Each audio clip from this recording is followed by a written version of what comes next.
Hello friends, welcome to শিহরণ। আজকের প্রথম question, polyvalent vaccines consist of. Polyvalent vaccine তাতে কি থাকে? আমরা জাস্ট অ্যান্সারগুলো আলোচনা করছি, কোনো অপশান দিচ্ছি না, তাই অ্যান্সারগুলো তাতে আমাদের টাইমটাও শর্ট লাগবে এবং বুঝতেও সুবিধা হবে। এতে কি থাকে? মোর স্টেন অফ সেম স্পেসিস, কোনো একটা মাইক্রো অর্গানিজমের স্পেসিস, তার যে বিভিন্ন স্টেন, সে বিভিন্ন স্টেন দিয়ে তৈরি করা হয় পলিভ্যালেন্ট ভ্যাকসিন। যেমন উদাহরণস্বরূপ যদি বলা হয়, ধরো পোলিও ভাইরাসের যে বিভিন্ন স্ট্রেন রয়েছে, সেই বিভিন্ন স্ট্রেন দিয়ে একটিমাত্র ভ্যাকসিন তৈরি করা হচ্ছে, সেটাকে বলা হচ্ছে পলিভ্যালেন্ট ভ্যাকসিন। দ্বিতীয় number question, children who have undergone splenectomy should receive. কোনো বাচ্চা যদি স্প্লিনকে কেটে বাদ দেওয়া হয়, তাকে কোন ভ্যাকসিন দিতে হবে? এখানে সঠিক অ্যান্সার হবে অবশ্যই pneumococcal vaccine. 3 number question, all vaccines at PHC level বা primary health centre level are stored in. Primary health centre লেভেলে সমস্ত ভ্যাকসিনকে কোথায় রাখা হয়? সঠিক অ্যান্সার আইসল্যান্ড রেফ্রিজারেটর, যেখানে 2 ডিগ্রি থেকে 8 ডিগ্রি সেন্টিগ্রেড টেম্পারেচার মেনটেন করা হয়। এখানে যেই ভ্যাকসিনই থাকুক না কেন আইল্যান্ডের মধ্যে রাখা হয় এবং সেখানে এভারেজ টেম্পারেচার থাকে 2 ডিগ্রি থেকে 8 ডিগ্রি। এরপর কোশ্চেন রয়েছে, global immunization program started in. Global immunization program কখন শুরু হয়েছিল? প্রথম শুরু হয়েছিল 1974 সালে, যেটাকে বলা হতো ইপিআই বা expanded program on immunization. Expanded program on immunization প্রথম শুরু হয়েছিল 1974।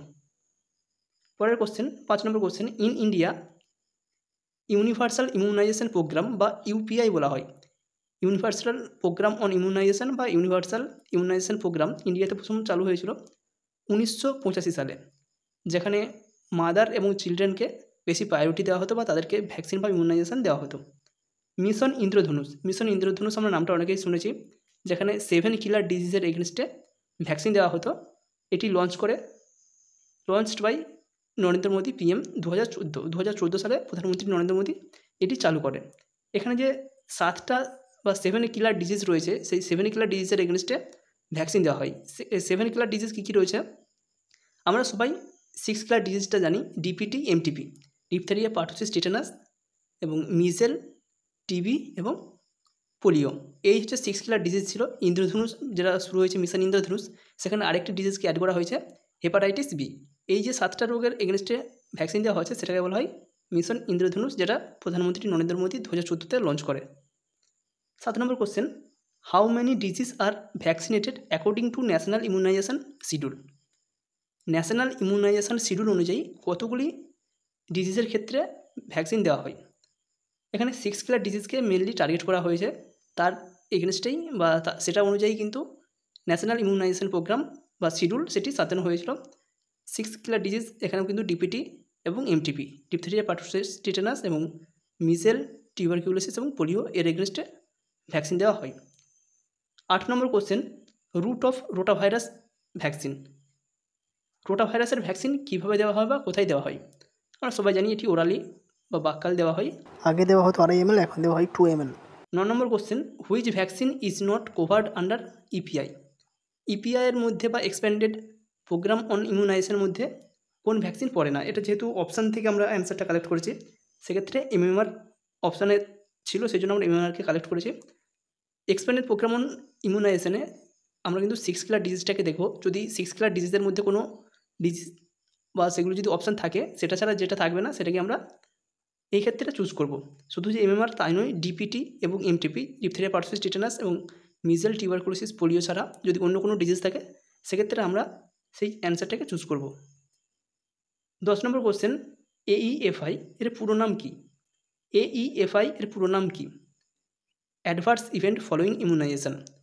কোনো বাচ্চাকে বা যে কোনো ব্যক্তিকে যখন ইমিউনাইজেশন দেওয়া হয়, তার কিছু সোয়েলিং হতে পারে, র্যাশ বেরোতে পারে, পেন হতে পারে। এই যে অ্যাডভার্স এফেক্ট বা ইভেন্ট, সেটাকে আমরা বলি adverse event following immunisation.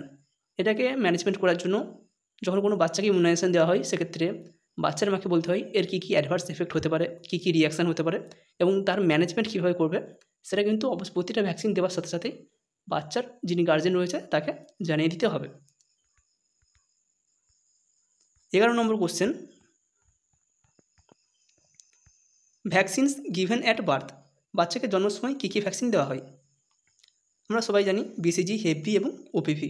BCG দেওয়া হয় 0.05 ml যদি বাচ্চাকে জন্মের 24 ঘন্টার মধ্যে দেওয়া হয়। যদি 1 মাস পর বাচ্চাকে BCG দেওয়া হয় সেক্ষেত্রে এটা হয়ে যাবে 0.1 ml। হেপাটাইটিস বি দেওয়া হয় 0.5 ml এবং OPV দেওয়া হয় 2 drops. 12 number question, vaccine given at 6 weeks and 14 weeks. কোনো বাচ্চাকে 6 উইকস এবং 14 উইকসে কী কী ভ্যাকসিন দেওয়া হয়? পেন্টাভ্যালেন্ট, যার মধ্যে রয়েছে ডিপিটি, হেপ বি এবং haemophilus influenzae type B. Pentavalent, OPV, IPV, rotavirus এবং নতুন অ্যাড হয়েছে পিসিভি বা নিউমোকক্কাল কনজুগেটেড ভ্যাকসিন। এই যে 5টা ভ্যাকসিন রয়েছে, এই 5টা ভ্যাকসিন বাচ্চাকে 6 উইকস এবং 14 উইকসে দেওয়া হয়। 13 number question, interval between DPT, OPV, hep B should be. কতদিনের একটা ইন্টারভ্যাল থাকতে হবে এই ডিপিটি, ওপিভি বা হেপ বি দেওয়ার মধ্যে? সঠিক অ্যান্সার হবে 4 উইকস। 1 মাস বা 4 সপ্তাহেরও একটা গ্যাপ থাকতে হবে এই সমস্ত ভ্যাকসিনগুলো দেওয়ার জন্য। 14 number question, which vaccines are not to be given to a child with HIV. যদি কোনো বাচ্চা এইচআইভি পজিটিভ হয়, তার যদি CD4 সেল কাউন্ট 4000-এর কম হয়, সেক্ষেত্রে তাকে কোন কোন ভ্যাকসিন দেওয়া যাবে না? এখানে অপশান রয়েছে, দেখো যেগুলো অ্যান্সার রয়েছে। লাইভ ভাইরাল ভ্যাকসিন, যে সমস্ত লাইভ ভাইরাল ভ্যাকসিন রয়েছে যেমন OPV, measles, yellow fever, haemophilus influenza, এ সমস্ত ভ্যাকসিনগুলো দেওয়া যাবে না। কিন্তু বাচ্চাকে অবশ্যই BCG দেওয়া যাবে। BCG কিন্তু দেওয়া যেতেই পারে, লাইভ ভাইরাল ভ্যাকসিন বাকিগুলো দেওয়া যাবে না। 15 number question, reverse cold chain is used for. Reverse cold chain কোন ক্ষেত্রে ব্যবহার করা হয়? সঠিক অ্যান্সার হবে carrying stool of polio patient from primary health centre to laboratory.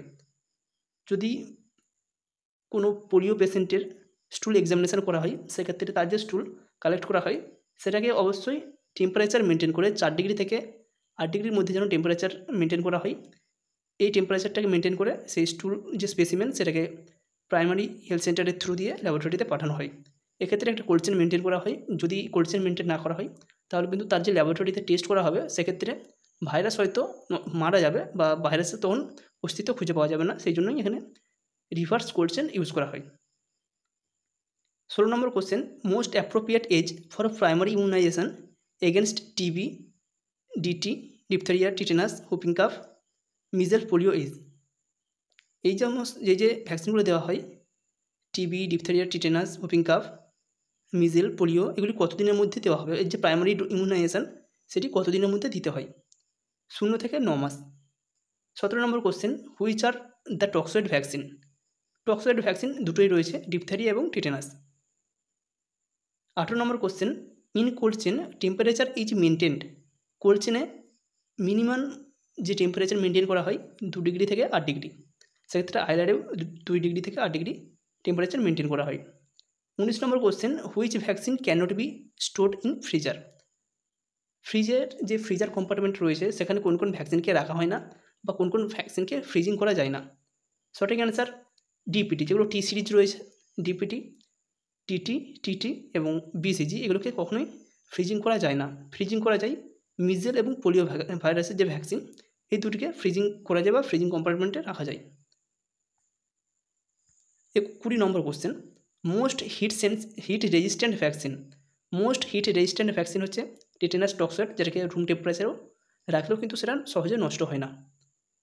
21 নম্বর, তবুও কিন্তু এক্ষেত্রে টিটেনাস টক্সয়েডকেও 2 থেকে 8 ডিগ্রি টেম্পারেচার মেনটেন করতে হবে, যদিও এ হিট রেজিস্ট্যান্ট ভ্যাকসিন। 21 নম্বর, মোস্ট হিট সেন্সিটিভ ভ্যাকসিন কোনটি? পোলিও, যেটি OPV, সেটি হচ্ছে মোস্ট হিট সেন্সিটিভ ভ্যাকসিন। একে মোটামুটি যেটি যখন স্টোর করে রাখা হয় -20 ডিগ্রি সেন্টিগ্রেড মেনটেন করা হয়। 22 number question, frozen DPT should be ডিসকার্টেড।